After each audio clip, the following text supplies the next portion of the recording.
Bismillahirrahmanirrahim. Welcome to the show. I'm your host Riaz Gul. Every Tuesday 6 to 7 p.m. I do the live legal show where I take your phone calls and share the immigration law and human rights. If you or any family member have any issue or they want and discuss or they want update for immigration, you can call us, or in case your matter is pending with the Home Office or the court, then it's better you can either email me or visit our office. Then after check all the paperwork and see the paperwork, then I will be in a better position to give the proper advice. किसी matter को आपका pending है या आपका कोई complicated matter है, so then is better कि आप हमें डॉक्यूमेंट्स दिखाएं. डॉक्यूमेंट्स देखने के बाद एक बेटर पोजीशन में होंगे कि आपको एडवाइस किया जाए. प्रोग्राम स्टार्ट करने से पहले मैं कुछ चीज़ें शेयर करता चलूँ आपके साथ कि जो स्किल्ड वर्कर के बारे में काफ़ी सारे लोगों का कंसेप्ट था, बहुत सारे सवाल हैं, ईमेल्स आ रही हैं. जो स्किल्ड वर्कर है, इन कॉमन सेंस में अगर देखा जाए तो ये टीयर 2 की रिप्लेसमेंट है, जिसको वर्क परमिट कहते थे या टीयर 2 जनरल माइग्रेंट कहते थे. इसमें सिर्फ जो मेनली एक पॉजिटिव साइन है या एक पॉजिटिव चेंजेस आई है वो ये थी कि पहले जो इनकम थी या आपकी सैलरी थ्रेशोल्ड था वो 36,000 था, अब उन्होंने 25,600 कर दिया. लेकिन एक बात जो सबको अंडरस्टैंड करनी है, जो बेसिक प्रिंसिपल वो ये है कि अगर आप किसी बंदे को जो कि ब्रिटिश नेशनल नहीं है या वो यहाँ पे सेटल नहीं है, उसको जब एम्प्लॉय करना चाहते हैं तो जो एक कंपनी है या कोई ऑर्गेनाइजेशन है या इंडिविजुअल है बिजनेसमैन, तो उस ऑर्गेनाइजेशन को, इंस्टीट्यूट को स्पॉन्सर लाइसेंस लेना पड़ेगा फ्रॉम द होम ऑफिस.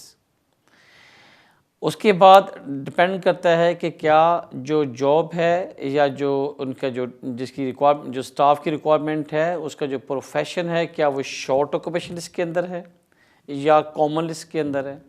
अगर शॉर्ट ऑक्यूपेशन इसके अंदर होगा तो इसका मतलब ये हुआ कि गवर्नमेंट को या यूके को उस प्रोफेशन या उस फील्ड के अंदर डिमांड ज़्यादा है, हमारे पास क्वालिफाइड बंदे कम हैं और हम फ़ॉरेन को यहाँ पे अपील कर रहे हैं कि हमारे पास आएँ और काम करें और हमारा जो गैप है उसको फिल करें.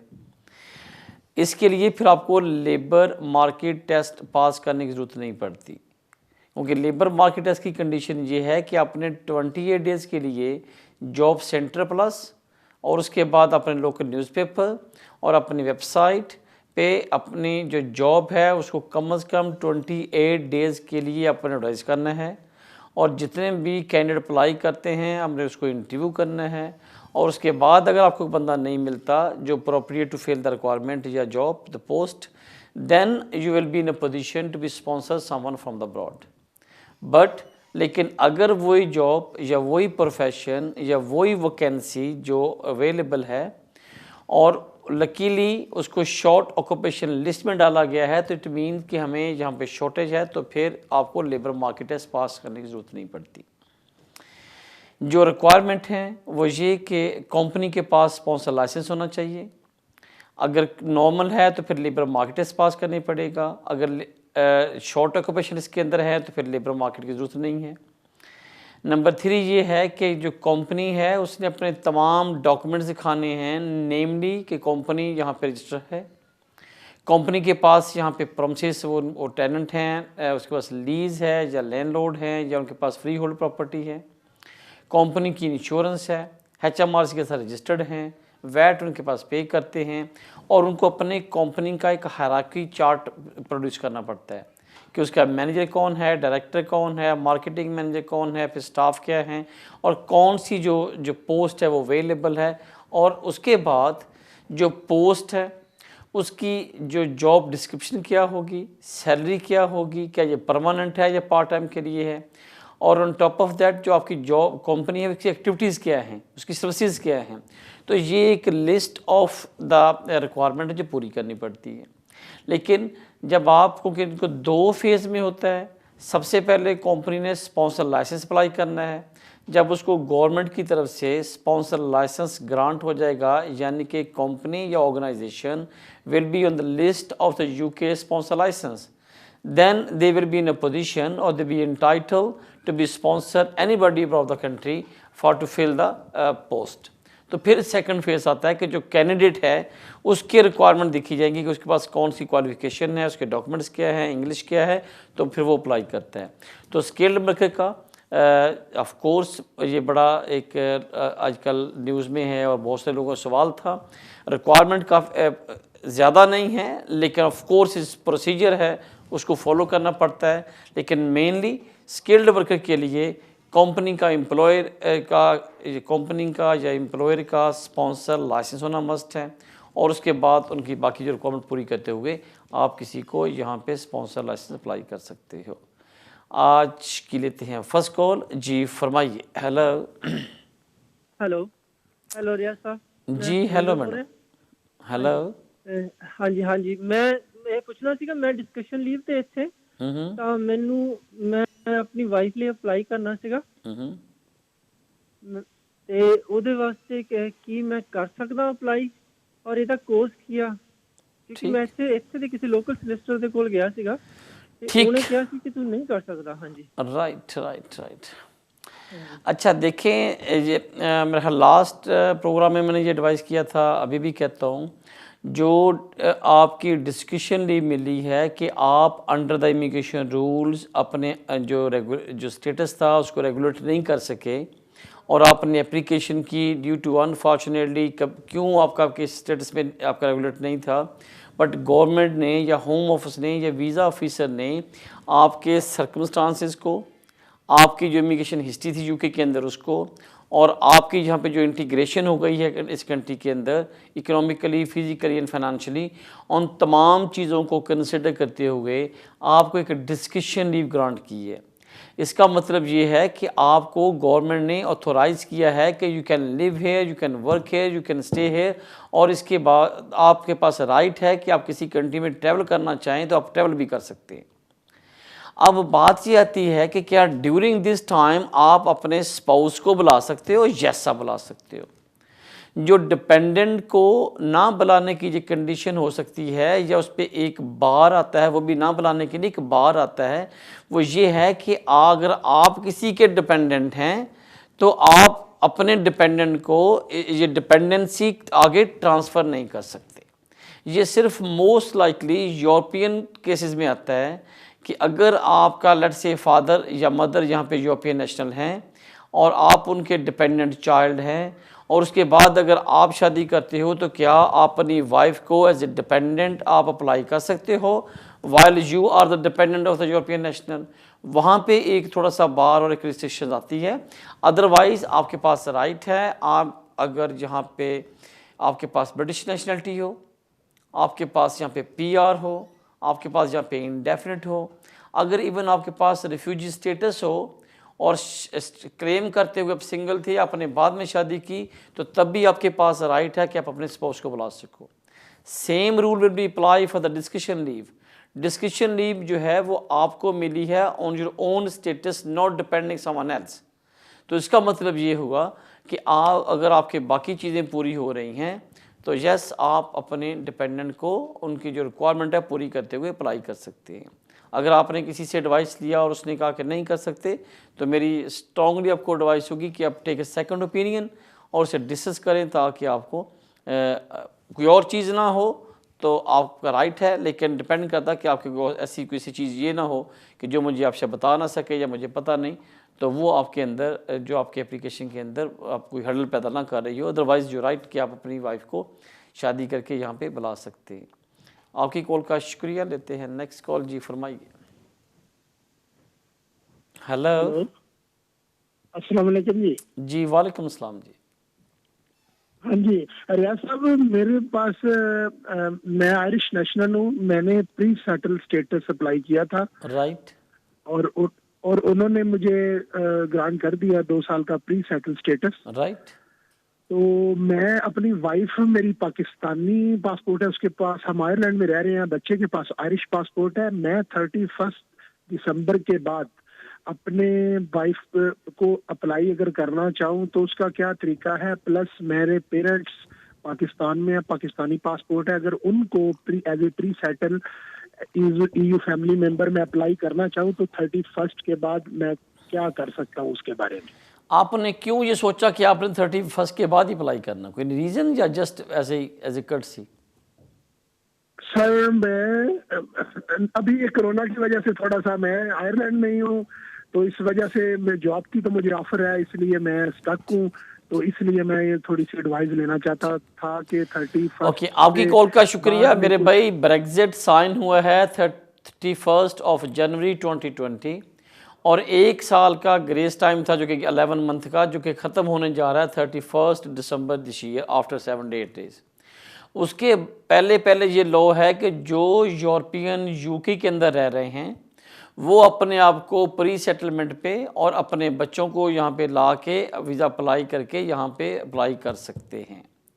लेकिन अनफॉर्चुनेटली सॉरी टू से कि आफ्टर द 31 दिसंबर आप fresh application out of the country as a European या यूरोपियन डिपेंडेंट या एक्सटेंडेड फैमिली मेम्बर नहीं कर सकते। लेकिन एक राइट होगा कि अगर कोई यूरोपियन यूके के अंदर रह रहा है या उसका कोई स्पाउस यहाँ पे आया था तो या उसने अप्लाई नहीं किया, तो उनको अगर रहते हुए यहाँ पे एक टाइम होगा कि वह जून तक अप्लाई करें। लेकिन जो आपने बोला कि आपकी वाइफ और बच्चे अभी आयरलैंड में हैं, उनके लिए या आपके जो पेरेंट्स अभी पाकिस्तान में हैं, इन दोनों फैमिलीज़ के लिए जो डेडलाइन है वो 31 दिसंबर है। इससे पहले अप्लाई करें। कोरोना की वजह से ट्रैवलिंग में इशू आ सकता है, वीज़ा लगने में लेट से अगर आप अप्लाई 31 से पहले कर देते हो, वीज़ा उनको मिलता है 20 जनवरी को और वो ट्रैवल करते हैं फरवरी में या मार्च में, तो उनके पास राइट है, यस वो कर सकते हैं। लेकिन अगर आपने एप्लीकेशन 1 जनवरी के बाद करी तो फिर ये जो यूरोपियन फैमिली और एक्सटेंडेड फैमिली के जो राइट्स हैं वो अनफॉर्चुनेटली आप अवेल नहीं कर सकते आउट ऑफ द कंट्री। वो सिर्फ विद इन कंट्री के लिए होगा। इसलिए आपने डिसाइड करना होगा कि अगर आपके पास जॉब है, आपने यूके में मूव होना चाह रहे हैं परमानेंटली, तो आपके पास जो नेक्स्ट 7 डेज़ हैं उससे पहले ही आपको एप्लीकेशन करना होगी। आपकी कॉल का शुक्रिया। लेते हैं नेक्स्ट कॉल। जी फरमाइए। हेलो हेलो जी फरमाइए जी। Hello hi madam, you are hello hello Riyazul साहब, मेरा क्वेश्चन है अडॉप्शन के बारे में। राइट। मेरी आप प्लीज़ टीवी को बंद कर दें, दूसरे कमरे में चल जाएं या म्यूट पे कर लें, फ़ोन पे बात करें प्लीज़। ओके हाँ जी साहब, मेरा क्वेश्चन है अडॉप्शन के बारे में। राइट। वो है कि मेरी उम्र तकरीबन अब 50 साल है और मेरा कोई चाइल्ड नहीं है, तो मैं अडॉप्ट कर सकती हूँ कि नहीं अपने भाई का बेटा, वो किसी और कंट्री से। राइट, क्वेश्चन है। ठीक, आपकी कॉल का शुक्रिया। देखिए विद अनफॉर्चुनेटली आई अंडरस्टैंड आपके फैमिली या मेडिकल इश्यूज़। मुझे लगता है ये जो फैमिली लॉ के बारे में आपको अच्छा होगा कि आप फिज़िकली किसी सॉलिसिटर को जाके मिलें और अपने जो तमाम चीज़ें वो डिस्कस करें। बट इन जनरल मैं बोल देता हूँ कि अडॉप्शन के लिए प्रिंसिपल ये है कि जब आपने बच्चा अडॉप्ट करना हो तो you need to make the application to the social services, जो भी आपका काउंसिल होगी उसमें वो आपको कम से कम 6 आपके साथ सेशन करेंगे आपकी असेसमेंट के। उसमें आपकी मेडिकल, आपकी मेंटल और आपकी जो positive behaviour for to look out the child, ये आपकी असेसमेंट की जाएगी। इसी तरीके से आपके जो हस्बैंड हैं उसकी असेसमेंट होगी। ये तकरीबन 5 to 6 session for each person के होंगे। फिर उसके बाद आपके दोनों के सेशन होंगे, उसमें आपकी इकोनॉमिकली या फाइनेंशियल पोजीशन देखी जाएगी, आपकी जो अकोमोडेशन है, आपका सोर्स ऑफ इनकम है और आपकी जो हेल्थ की चीज़ें देखी जाएंगी। ये तमाम सेशन जो है वो कॉस्टली हैं, something about 4-5 thousand pound easily आपको कॉस्ट आएगा। और उसके बाद जब वो मुतमिन हो जाएंगे सोशल वर्कर, तो उसके बाद वो आपको एक सर्टिफिकेट ऑफ ग्रांट आपको ग्रांट करेंगे। उसके बाद पॉइंट आता है कि आपने किसी, पहले तो आपकी एक्सेसिबिलिटी होगी, आपको एक आपकी को सर्टिफिकेट होगा, और उसके बाद सेकंड स्टेप होगा कि जब आपने किसी बच्चे को अडॉप्ट करना है तो उसके बारे में फिर क्या पोजीशन आती है। तो थोड़ा सा दो चीज़ें इसमें, एक लंबा प्रोसेस है, नंबर 2 थोड़ा सा एक्सपेंसिव है। तो मेरी आपको एडवाइस होगी कि आप पहले किसी सोर्स से मिलें, तमाम चीज़ें डिस्कस कर लें। ये ना हो कि आप पैसे स्पेंड करने के बाद पता चले कि आप तो आखिरी शायद ये चीज़ें प्रॉब्लम आ रही हैं। तो आइडियल अच्छा होगा कि आप किसी सॉलिसिटर को मिलके तमाम चीज़ें डिस्कस करने के बाद इस प्रोसेस को स्टार्ट करना। आपकी कॉल का शुक्रिया। लेते हैं ब्रेक, स्टे विद अस, मिलते हैं वक्फे के बाद। Welcome back after the break. लेते हैं कॉल। जी फरमाइए। हेलो हेलो जी, आप टीवी बंद कर दें प्लीज़, फ़ोन पे बात करें प्लीज़। हेलो अस्सलाम वालेकुम रियाज भाई। जी वालेकुम अस्सलाम भाई मेरे 2-3 क्वेश्चन है आपसे। प्लीज। मैं यूरोपियन पुर्तगीज हूँ, Right. पुर्तगीज नेशनल हूँ। तो आफ्टर 31 दिसंबर जो हमें वर्क परमिट अलाउ होगा वो हमें गवर्नमेंट अलाउ करेगी या कोई बिजनेस ओनर्स लेना पड़ेगा? ठीक। और उसके बाद हम अपनी वाइफ को पाकिस्तान से बुला सकते हैं। आफ्टर दैट कुछ ईयर्स के बाद ब्रिटिश नेशनैलिटी उस वर्क परमिट पे अप्लाई कर सकते हैं कि नहीं कर सकते? बस ये सवाल आता है मेरे। थैंक यू वेरी मच आपका, और आपका प्रोग्राम बहुत अच्छा है। Thank you. बहुत शुक्रिया मेरे भाई अप्रिसिएशन का। दो चीज़ें, जो यूरोपियन 31 दिसंबर से पहले यूके में आ जाएंगे या अपने बच्चों को या फैमिली को बुला लेंगे, they will be considered under the European regulation. लेकिन उसके बाद क्योंकि यूके ब्रेग्जिट के हो रहा है और उसके बाद यूके एक इंडिपेंडेंट कंट्री होगा, तो यूरोप के ऊपर वो या यूरोपियन में रहने वालों के ऊपर वही लॉज अप्लाई होंगे जो एक जो दूसरे कंट्रीज़ पे होते हैं, जैसे इंडिया, पाकिस्तान और अफ़गानिस्तान, बांग्लादेश या सऊदी अरेबिया या ईरान, इराक। तो जो लॉज या जो रिक्वायरमेंट्स उनको यूके में आके काम करने के लिए पूरी करनी होंगी, सेम यूरोपियन को भी होगा। इसका मतलब ये हुआ कि अगर आपने यहाँ पे काम करना होगा तो गवर्नमेंट से परमिशन लेने से पहले आपको जॉब चाहिए होगी। जो बंदा आपको जॉब देगा उसके पास स्पॉन्सर लाइसेंस होना चाहिए, और उसके बाद फिर आप एप्लीकेशन करोगे होम ऑफिस के अंदर, तो तब आपको यहाँ पे वर्क करने की परमिशन होगी। जब आप यहाँ पे रह रहे होगे और काम कर रहे होगे तो आपके पास राइट होगा कि आप अपनी वाइफ को या अपनी फैमिली को यहाँ पे बुला सको, और सेम कि 5 साल पूरे करते हुए आपको सेटलमेंट मिल जाएगी और आपके जो बच्चे हैं उनको भी सेटलमेंट मिल जाएगी, और उसके बाद नेशनलिटी के लिए वो क्वालिफाइड करेंगे। इसलिए जो 31 के बाद के लॉज हैं वो सब के लिए बैलेंस होंगे या बराबर होंगे कि आपने एम्प्लॉयर के साथ जॉब लेनी है, वीज़ा अप्लाई करना है, और फिर यहाँ पे काम करने की आपको परमिशन होगी। आपकी कॉल का शुक्रिया। लेते हैं नेक्स्ट कॉल। जी फरमाइए। हेलो हेलो जी फरमाइए सर। जी जी मेरा सवाल था, मैं यहाँ पर टीयर 2 डिपेंडेंट हूँ, और जो मेरा पार्टनर है, अभी मेरे टीयर 2 लीव है, लेकिन पार्टनर जो है उसको ILR मिल गया है। तो अब ILR मिल गया, मेरा जो नेक्स्ट ईयर वीज़ा एक्सपायर होगा, लेकिन मेरा टीयर 2 का वीज़ा एक्सपायर होने में और मेरा ILR का क्वालिफाई करने में तकरीबन 3 महीने का गैप है।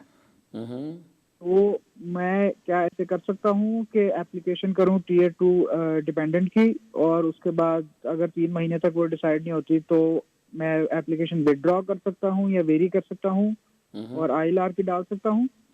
और क्या मुझे उस केस में अच्छा मैं ठीक, NHS के पैसे दूंगा वो वापस आप मुझे ये आएंगे कि बताएं कि आप इस कंट्री में कब से हैं यहाँ पे? मुझे ऑलमोस्ट अभी 4 इयर्स हुए हैं, नेक्स्ट ईयर 5 ईयर हो जाएंगे। और जो आपकी मेन एप्लीकेंट थी जो मिसिस हैं, वो उसके पास कौन सा वीज़ा अब इंडेफिनेट। ओके, और उसने इंडेफिनेट 5 साल पूरे करते हुए लिया या 10 साल के बेस पे लिया है? 5 साल। 5 साल की। देखिए, आपको 2 चीज़ें अंडरस्टैंड करनी पड़ेंगी। अब पहली बात तो ये है कि जो आपने time as a dependent of the point based system गुजारा, वो सेटलमेंट रूट पे काउंट नहीं होगा। नंबर 2 ये है कि आपके पास ये एक फॉर्मल एक रिस्ट्रिक्शंस है, कोई रिटर्न नहीं है। होता ये है कि जब अगर आपका मेन एप्लीकेंट एक कैटेगरी से दूसरी कैटेगरी में स्विच करता है तो उसके डिपेंडेंट को फॉर्मली विदिन 28 डेज उसके साथ स्विच कर जाना चाहिए। अब आप ये हो नहीं सकता कि अगर आपकी वाइफ को इंडेफिनिट मिल गया है तो देन आप ऐसे डिपेंडेंट ऑफ ILR वीज़ा भी अप्लाई नहीं कर सकते, Tier 2 भी नहीं कर सकते क्योंकि वो Tier 2 पे नहीं है एनी मोर। तो अब आप कहाँ पे स्टैंड करते हैं? तो कीप इन माइंड, मुझे लगता है कि आपको immediately as a dependent of the ILR apply करना चाहिए और फिर उसके बाद उसकी एक्सटेंशन लेके आपको इंडेफिनिट मिलेगा। लेकिन अगर आप यहाँ पे इफ़ एंड बट में जाओगे तो अनफॉर्चुनेटली आपकी एप्लीकेशन में प्रॉब्लम आएगा। कि ये बहुत इम्पोर्टेंट है कि आपकी वाइफ ने Tier 2 से 5 साल पूरे करते हुए इंडेफिनिट में चले गई तो अब आपको विदिन 28 डेज उसको एज ए स्विच कर जाना चाहिए था as a dependent of the ILR। अगर आप 1 साल और वेट करोगे और उसके बाद फिर एप्लीकेशन करोगे तो वो एप्लीकेशन आपके लिए ये ना हो कि कोई नेगेटिव रिजल्ट ना आए। मेक श्योर आप इस पे अभी बिलीव कि आपने अंडरस्टैंड कर लिया मैं क्या कहना चाह रहा हूँ। आपकी कॉल का शुक्रिया लेते हैं। नेक्स्ट कॉल, जी फरमाइए। हेलो हेलो जी फरमाइए सर। अस्सलाम वालेकुम रियाज साहब। वालेकुम अस्सलाम मेरे भाई।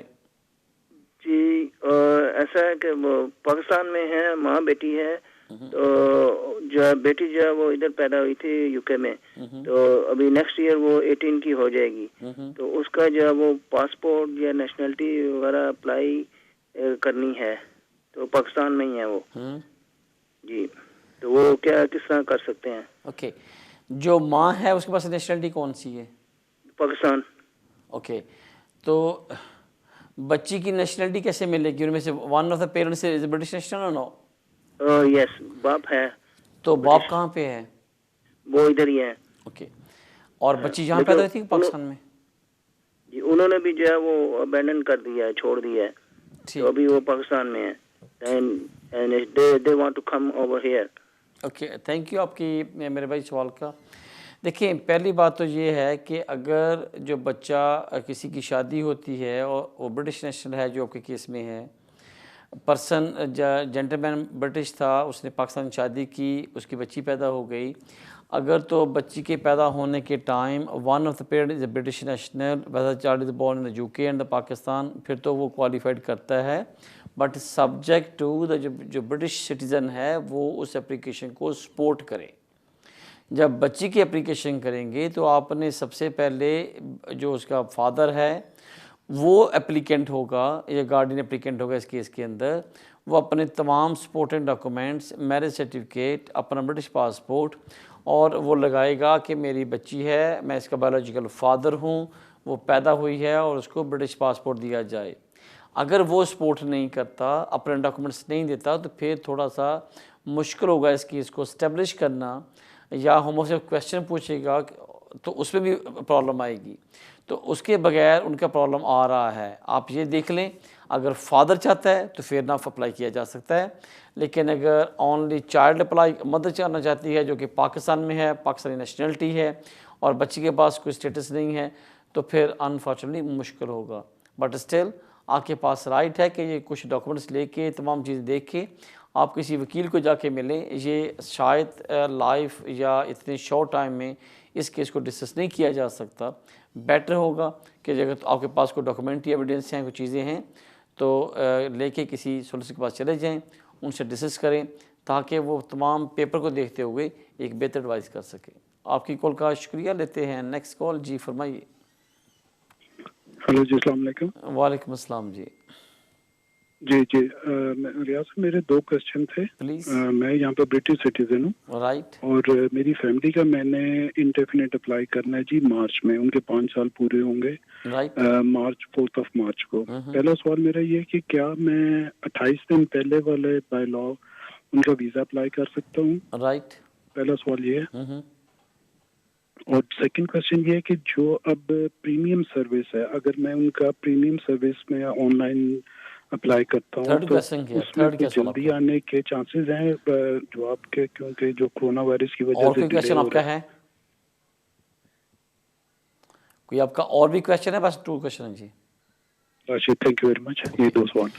आपकी पहली बात तो ये है कि अगर तो आपकी वाइफ का वीज़ा एक्सपायर हो रहा है तो फिर आप उससे 28 डेज़ पहले अप्लाई कर सकते हैं, या आप चेक करें कि जब अगर वाइफ आपके यूके में आई थी, क्या उसको यूके में इंटर हुए अगर 5 साल हो गए हैं तो फिर वीज़ा भी है तो आप नेक्स्ट डे अप्लाई करोगे। लेकिन अगर आप ये देखते हो कि टाइम ऐसा आ गया कि लेट्स से वो 20th को आई थी और 20th को आपके 3-5 साल पूरे हो रहे हैं और फिर आपके पास राइट है कि 1 दिन पहले, 2 दिन पहले, 28 डेज़ पहले तक अप्लाई कर सकते हैं। लेकिन अगर आप देखें कि उनको 5 साल पूरे हो रहे हैं 20 मार्च को और वीज़ा उनके पास है जून तक, तो फिर आपको जब वो यूके में इंटर हुई थी उसे नेक्स्ट डे पूरे 5 साल पूरे करने के बाद अप्लाई करना चाहिए। ठीक। अब सेकंड सवाल था क्या प्रीमियम सर्विस होगी? डिपेंड करता है, आज के दिन नहीं है। आजकल तो नॉर्मल जो अपॉइंटमेंट है वो नहीं मिल रही। कोविड-19 की वजह से उन्होंने जो प्रीमियम सर्विस स्टॉप्ड हैं। चेक कर लेना, अगर उस टाइम हुई तो बिल्कुल। जब आप ऑनलाइन एप्लीकेशन करते हो फिर फ़ीस पेड करते हो तो फिर वो आता है कि बुक द अपॉइंटमेंट, तो वहाँ पे ऑप्शंस आती हैं कि क्या आपने प्रायोरिटी सर्विसेज लेनी है, नॉर्मल लेनी है या प्रीमियम सर्विस पे जाना है। तो अगर वहाँ पे होगा तो आपको अवेलेबल मिल जाएगी, अगर नहीं तो unfortunately I can't comment eight this stage. But normally आपने सवाल 2 पूछे लेकिन आंसर 3rd दे देता हूँ। 3rd ये है कि अगर आप नॉर्मल भी करते हो तो आजकल 2 से 3 माह में जो है एप्लीकेशन डिसाइड हो रही है ILR की, तो देख लेना जो ऑप्शन आपके पास हो उसको अवेल कर लेना। आपकी कॉल का शुक्रिया। लेते हैं नेक्स्ट कॉल। जी फरमाइए। जी अस्सलाम वालेकुम जी। रियाज भाई आपसे ये बात पूछनी थी कि मेरी कज़न है, उनके एप्लीकेशन सबमिट हुए हुए स्पाउस की 6 मंथ हो गए हैं और अभी तक उनका कोई आंसर नहीं आया। उनके फिंगरप्रिंट्स भी हो गए हैं और उनके पिक्चर भी चली गई हैं, उनके डॉक्यूमेंट्स भी हो गए हैं। ये विद इन कंट्री है या आउट ऑफ द कंट्री है? मैडम ये यहाँ से एक्सटेंशन अप्लाई की थी या आउट ऑफ कंट्री अप्लाई की? स्पाउस के एक्सटेंशन जी, स्पाउस के एक्सटेंशन फर्स्ट। अच्छा एक्सटेंशन है, ओके। और कुछ सवाल आपका है? जी बस ये वो काफ़ी परेशान है तो उनको क्या करना चाहिए? बस सब्र और वेट करें। कोरोना की वजह से काफ़ी सारे लोग परेशान हैं अनफॉर्चुनेटली और सारे मामला से, लेकिन नॉर्मल जो स्पाउस वीज़ा एप्लीकेशन है वो 6 माह गवर्नमेंट की पॉलिसी है कि विद इन 6 मंथ हम इसको डिसाइड कर रहे हैं। लेकिन कुछ एप्लीकेशन से ज़्यादा भी टाइम ले रही हैं, लेकिन वो हमेशा आपको लेटर लिख देते हैं 6 माह के बाद कि आपकी एप्लीकेशन 6 माह में डिसाइड करनी थी, but due to some reasons we can't decide your application at this stage and it take be some longer time. तो क्या उनको ईमेल करनी चाहिए उनको या कोई कुछ ईमेल या लेटर करना चाहिए उनको? ओके, पहली बात कम से कम 6 महीने उसको बिल्कुल टच नहीं करें। अगर 6 माह से ज़्यादा हो जाएँ तो उसको ईमेल कर दें, फ़ोन कर दें। लेकिन अगर आप 2-3 ईमेलें करते हैं, 4 महीने और गुजरते हैं, साल गुजर जाता है, तो फिर आप अपने लोकल MP से बात कर सकती हो कि प्लीज़ हमें इस पर इन्वॉल्व हो, हमारे एप्लीकेशन डाले हुए 1 ईयर हो गया है, अभी तक डिसीजन नहीं कर रहा है, क्या जा रहा है। अभी अब 6 माह होने के बाद आपकी कज़न को बोलो कि खुद ईमेल कर लें, फ़ोन कर लें, या अपने वकील से बोल दें कि वो प्लीज़ चेज़ कर दें। तो अभी सिर्फ फ़ोन और ईमेल पर रब्ते रहें, होपफुली को जल्दी डिसाइड कर देंगे। आपकी कॉल का शुक्रिया। लेते हैं नेक्स्ट कॉल। जी फरमाइए। हेलो जी फरमाइए सर, आप लाइव हैं, what's your question? Hello sir, अस्सलाम वालेकुम सर। वालेकुम अस्सलाम सर। सर मेरा क्वेश्चन है, मेरा वाइफ इंडिया गया है, 1 साल ऊपर हो गया है, अभी आने वाला था, लेकिन ये कोरोना का चक्कर में फंस गया है और उनके पास सिटीजन इधर का है, इंडेफिनेटली है, इंडियन पासपोर्ट है। अगर 2 साल ऊपर हो जाएगा तो आ सकते हैं बाद में? अभी तो साल हुआ मेरे भाई, 2 साल की बातें क्यों कर रहे हो? अभी कोरोना चल रहा है, लेकिन साथ साथ फ्लाइट भी चल रही हैं और ये 2-3 दफ़ा अलाउ था कि आपको आप आ सकते हैं। तो अगर वो 2 साल के अंदर यहाँ पे नहीं आती तो उनकी जो इंडेफिनेट है वो कैंसिल हो सकती है। और ये भी ठीक नहीं होगा कि आप 2 साल वेट करते रहें, जस्ट वीज़ा जब 2 साल पूरे होने वाले हों और उससे 10 दिन पहले जब महीना पहले आ जाए तो देन जो इमिग्रेशन ऑफिसर है उसको स्टॉप कर सकता है वहाँ पे। तो इसलिए उसे बोलें कि फ़्लाइट चल रही हैं, आप टिकट बुक करवाएं और आना चाहिए। अगर ख़ास कोई और रीज़न ना हो, अगर सिर्फ कोरोना इशू है तो मेरे ख्याल ये इतना भी बड़ा स्ट्रॉन्ग रीज़न नहीं है कि आप वो ट्रैवल नहीं कर सकती। सो कीप इन माइंड कि अगर उन्होंने 2 साल ट्रैवल ना किया तो उनका जो स्टेटस है वो रिवोक हो सकता है। आपकी कॉल का शुक्रिया, लेते हैं नेक्स्ट कॉल। जी फरमाइए। हेलो हेलो, आई थिंक अब टीवी देख रहे हैं जिससे आपकी कॉल ड्रॉप हो जाएगी। जाते हैं नेक्स्ट कॉल की तरफ। जी फरमाइए सर। कंट्रोल से strong instruction for the break. Stay with us, मिलते हैं वक्फे के बाद। Welcome back out the break, लेते हैं कॉल। जी फरमाइए। अस्सलाम वालेकुम। जी वालेकुम अस्सलाम। जी मैंने नेचुरलाइजेशन के लिए अप्लाई किया हूँ, 6 महीने हो गए। राइट। और ठीक है, एप्लीकेशन के 1 महीने बाद उन्होंने बैंक से पैसे भी मेरे विड्रॉ किए हैं। राइट। लेकिन अभी तक के कोई रिप्लाई नहीं आया है, तो मैं क्या करूँ उसके बाद में? बस आप वेट कर लें, क्योंकि देखिए अगर आपकी एप्लीकेशन ऑनलाइन सबमिट हो गई है, आपके पैसे विड्रॉ कर लिए हैं, तो इसका ये स्ट्रॉन्ग एविडेंस है कि आपकी एप्लीकेशन अंडर द प्रोसेस है, उनके पास है। तो ऑनलाइन अप्लाई नहीं किया, मैं रिटर्न एप्लीकेशन भेजा हूँ। रिटर्न ठीक है, पर पैसे उन्होंने विड्रॉ कर लिए ना आपसे? हाँ जी, हाँ जी। तो जब पैसे विड्रॉ हुए तो इसका मतलब ये कि वो कम से कम आपके केस को कंसिडर कर रहे हैं, उनके पास तमाम डॉक्यूमेंट्स पहुंच गए हैं। मैंने पहले भी बोला अभी कि गवर्नमेंट की ये पॉलिसी है कि कोई भी एप्लीकेशन, वो बेशक एक्सटेंशन हो, इंडेफिनिट हो या नेशनलिटी हो, वो 6 माह में डिसाइड कर रहे हैं। लेकिन सम हो, अगर ऊपर नीचे भी हो जाए तो वेट कर लें। अनफॉर्चुनेटली ये कोविड-19 की वजह से, ये कोरोना की वजह से कुछ डिले चल रहा है, लेकिन वेट कर लें। लेकिन 6 माह के बाद भी कोई डिसीजन नहीं आता तो फिर उनको फ़ोन की ईमेल कर लेना, लेकिन थोड़ा सा wait is I think the best idea. आपकी कॉल का शुक्रिया, लेते हैं नेक्स्ट कॉल। जी फरमाइए। Hello hello. जी फरमाइए सर। हेलो, अस्सलाम वालेकुम रियाज भाई। वालेकुम सलाम। मेरे भाई टीवी बंद करें, काफ़ी सारे पीपल कॉल पे हैं, ताकि काफ़ी कॉल ले सकें। प्लीज़ सवाल क्या आपका? जी मेरा सवाल ये है, मैंने अपनी वालदा को बुलाना था। राइट। मैंने 2019 में अप्लाई किया था। मेरे पास ब्रिटिश पासपोर्ट है, और मैंने अम्मी का अप्लाई किया था 2019 में। उन्होंने ये कह के रिफ्यूज कर दिया कि वो उनका जो वहाँ पे जो है कैसे वो रह रही हैं, तो इसलिए। हालांकि मैंने उनका अकाउंट भी दायर किया था, लेकिन अब मैंने वो बनवा ली है सारी चीजें, क्योंकि उनके नाम पे वो है। आपने विजिट वीज़ा अप्लाई करना है? जी जी, अम्मी का अप्लाई करना है दोबारा। Okay, thank you. मेरे भाई देखें, जब विजिटर वीज़ा अप्लाई करते हैं, जब तो फर्स्ट टाइम अप्लाई करते हैं, फ्रेश एप्लीकेशन होती है, जो आप डॉक्यूमेंट्स लगाओगे वो इमिग्रेशन वीज़ा कंसिडर कर लेगा। लेकिन जो आपके सिचुएशन है, आपने वीज़ा अप्लाई किया, उन्होंने रिफ्यूज़ कर दिया, अब आप दोबारा अप्लाई करने जा रहे हो, तो आपके ऊपर 2 रिस्पॉन्सिबिलिटीज़ हैं। नंबर 1 कि जो रिफ्यूज़ल में उन्होंने एलिगेशन लगाए थे, या जो ऐसी उन्होंने सस्पिशियस उनके रिमार्क्स थे कि हमें डर है कि आप वापस नहीं आओगे, हमें कोई आपकी यहाँ पे पाकिस्तान में जो टाइज स्ट्रॉन्ग नहीं नज़र आ रही, फैमिली, सोशल या फाइनेंशियली, या आप जाओगे तो वहाँ पे कौन करेगा। तो जो उन्होंने एक रीज़न दी थी आपको रिफ्यूज़ करने की, आपने उन तमाम रीज़न को एड्रेस करना है, नंबर 1। नंबर 2 ये है कि आपने साबित करना है कि आपकी मदर की financial, physical and social ties हैं पाकिस्तान के अंदर। उनका यूके में आने का इंटायरली एंड सोलली पर्पस जो है वो सिर्फ़ और सिर्फ आपको मिलना है और यूके को शेयर करना है। और इससे बढ़ के ये है कि आपके पास फाइनेंशियली आप या आपकी मदर इतने स्ट्रॉन्ग हैं और आपके पास अच्छी अकोमोडेशन है कि आप without recourse to public fund आप उनके during the stay in the UK आप उनको मेंटेन अकोमोडेट कर सकते हैं। एंड जो सबसे लास्ट है एंड सबसे इम्पोर्टेंट है, ये आपने इमिग्रेशन ऑफिसर को अश्योरेंस देनी है कि उसने अपने ऑथोराइज टाइम के अंदर वापस चले जाना है। उनका यूके में रुकने का, स्टे करने का कोई इंटेंशन नहीं है।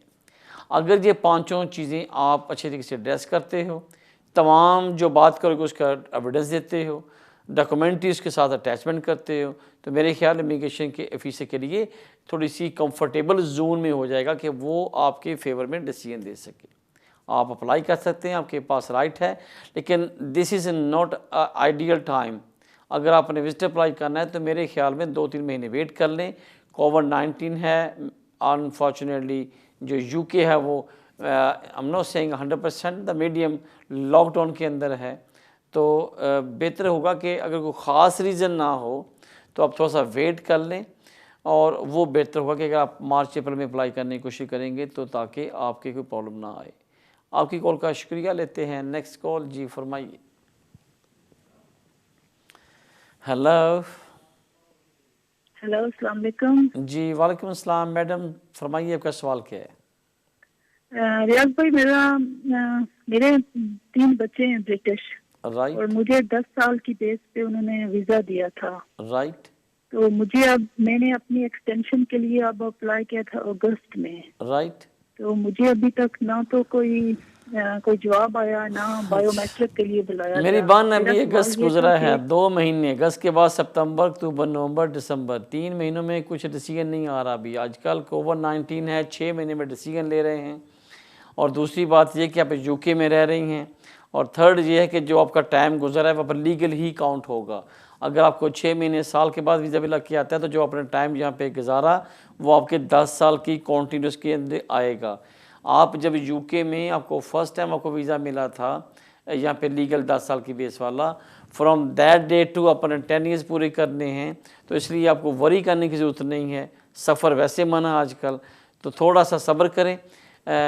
सॉरी, लेकिन ये है कि 6 माह तक अगर आपको कोई रिप्लाई नहीं आता, तो फिर मेरी बहन आपके पास राइट है कि आप उनको फ़ोन करें, ईमेल करें, और उसके बाद अगर फिर भी वो रिप्लाई नहीं करते, साल गुजर जाता है, तो फिर आप अपने एमपी को इन्वॉल्व करें।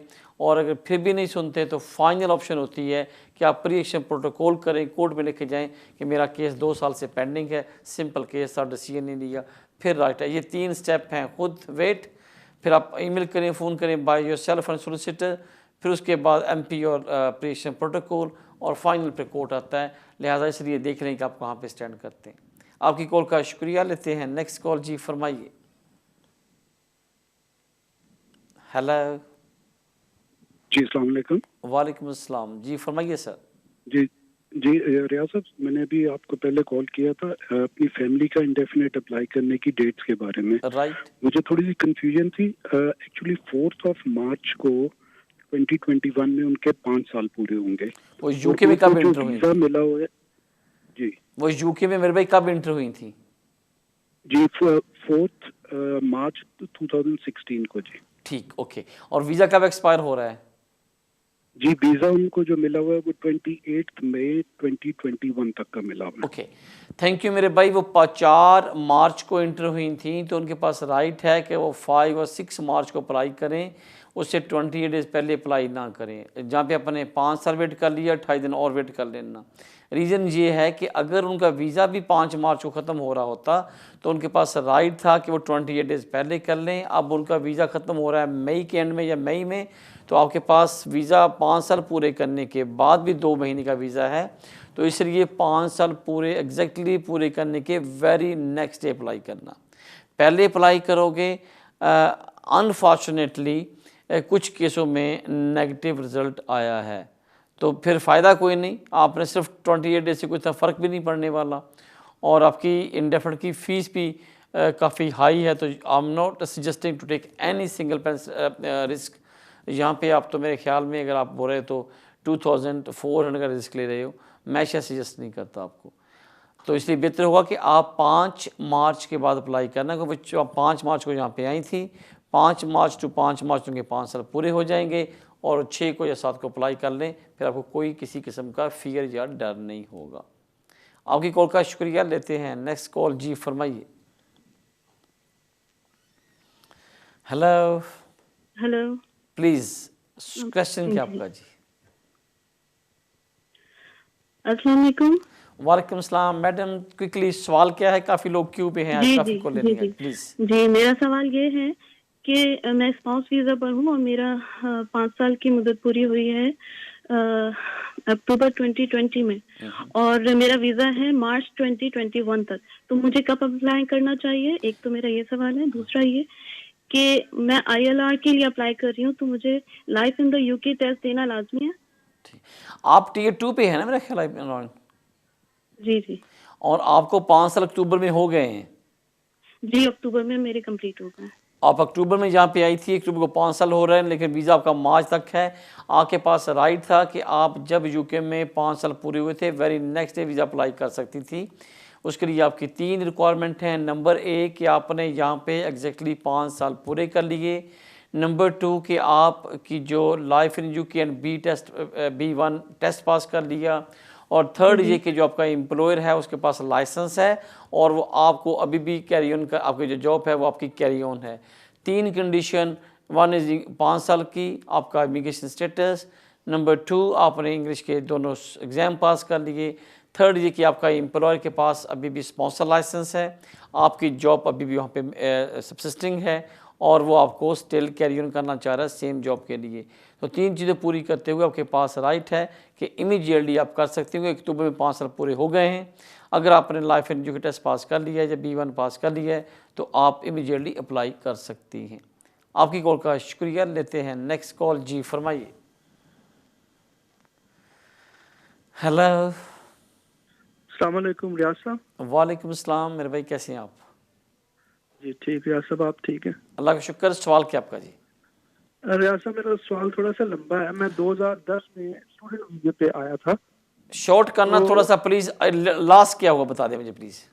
जी लास्ट ये है कि फिर 3 साल बाद मैंने साइलम किया तो साइलम मुझे 5 साल का दे दिया। ठीक है, मेरी वाइफ और 2 बच्चे हैं अभी। तो हमारा जो इंडेफिनेट ड्यू है वो है अप्रैल में, ये जो आ रहा है नेक्स्ट ईयर 2021 में। तो सर मुझे ये पूछना था कि नेशनलिटी उसके बाद में कितनी देर में थैंक यू, मच अप्रिशिएट। सवाल अगर आपके साथ इंडेफिनेट अप्लाई करता हूँ तो मुझे डिटेल्स प्लीज आपकी चाहिए। ठीक, मेहरबानी, आप कंट्रोल से ले लें।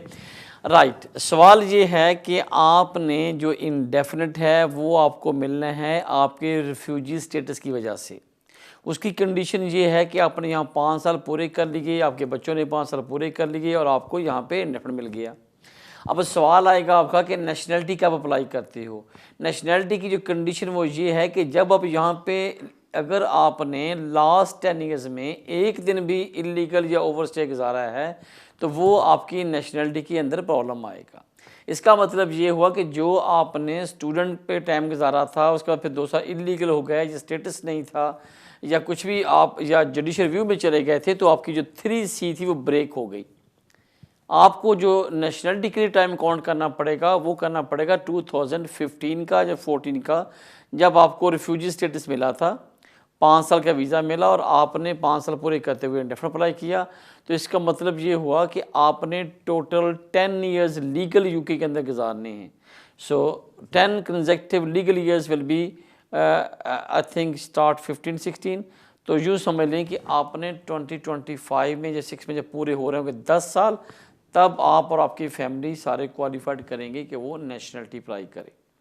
अगर आपके बच्चों ने बाद में आपको ज्वाइन किया और यूके में कोई इलीगल टाइम नहीं गुजारा तो वो 5 साल के बाद जब उनको इंडेफिनेट मिल जाएगा तो उनके पास राइट होगा कि वो 1 साल के बाद नेशनलिटी अप्लाई करें। लेकिन आपके लिए अनफॉर्चुनेटली 10 साल पूरे करने लीगल यूके के अंदर मस्ट है। आपकी कॉल का शुक्रिया। लेते हैं नेक्स्ट कॉल। जी फरमाइए। हेलो। हेलो जी फरमाइए सर। हेलो मेरे भाई लाइव हैं, टीवी बंद कर दें, सवाल पूछें प्लीज। अच्छा मेरे भाई सवाल क्विक काफ़ी लोग हैं सवाल आंसर करना चाह रहा हूँ। मुझे लगता है कि मेरे दोस्त टीवी पे बस सुन रहे हैं, बात नहीं कर रहे। हेलो। हेलो जी सर। भाई मेरा एक क्वेश्चन है, प्लीज मुझे आंसर दे दें। भाई ऐसे है कि मेरा एक कजन था, वो आयरिश था, आयरिश पासपोर्ट था उसके पास, और वो बैक होम गया, उसने वहाँ शादी की। 1 साल उसकी शादी के बाद उसने अपनी वाइफ को यूके स्पॉन्सर किया क्योंकि वो यूके में रह रहा था, और उसकी वाइफ यूके आ गई। फिर वो 3 साल यूके में रही और उसके बाद उनकी डिवोर्स हो गई, और अब उस औरत से एक बच्चा भी है मगर वो उसका नहीं है, किसी और का है। तो अब सवाल क्या आपका, प्लीज लाइव है, शॉर्ट सवाल करें। सवाल क्या आपका सर? सवाल ये है कि वो यूके आ गई है और शादी के तकरीबन 3.5-4 साल बाद उनकी डिवोर्स हो गई है, और वो उसके पास EU फैमिली वीजा था। तो वो अब क्या कर सकती है, और उसका एक बच्चा भी है, और उसने अपने बच्चे के वो भेजा है, वीजा भेजा है तो क्या उसके बच्चे के फिंगरप्रिंट जो होते हैं बायोमेट्रिक, उसके फी लगेगी कि नहीं लगेगी? और वो यूके के अंदर है इस वक्त? I'm sorry, आपने इतना लंबा सवाल और उसमें मेरे ख्याल में I'm sorry, आपका जो सवाल है वो कॉम्प्लिकेटेड है। बेटर आप किसी वकील के पास जाएं, तमाम चीज़ें डिस्कस करें और फिर वो आपको बेहतर एडवाइस कर सकता है कि क्या होना। लेकिन फ़ीस का जो सवाल आता है, जो यूरोपियन यहाँ पे अप्लाई कर रहे हैं उनकी फ़ीस नहीं होती और वो फ़ीस के बगैर एप्लीकेशन हो रही हैं। अगर आपने कहा अप्लाई कर दिया फ़ीस लगेगी, आप मेरा ख्याल आपको एडवाइस देने का फ़ायदा नहीं है। अप्लाई कर दिया हुआ है, फ़ीस नहीं पे की होगी, आपको बायोमेट्रिक दे देने चाहिए। और दूसरा ये था कि वो यहाँ पे रह रही हैं, अगर डिवोर्स हो गई है तो यहाँ पे वो अपनी एक्सटेंशन अप्लाई कर सकती हैं। डिपेंड करता है कि उसके सर्कमस्टांसिस क्या हैं। आपकी कॉल का शुक्रिया, जिन्होंने हमें कॉल किया सलाह उनका शुक्रिया। मुझे इजाज़त, क्योंकि आज हमारा ख्वाहिश थी कि और कॉल लें, लेकिन please next Tuesday same time मुलाकात होगी। तब तक मुझे इजाज़त, अल्लाह।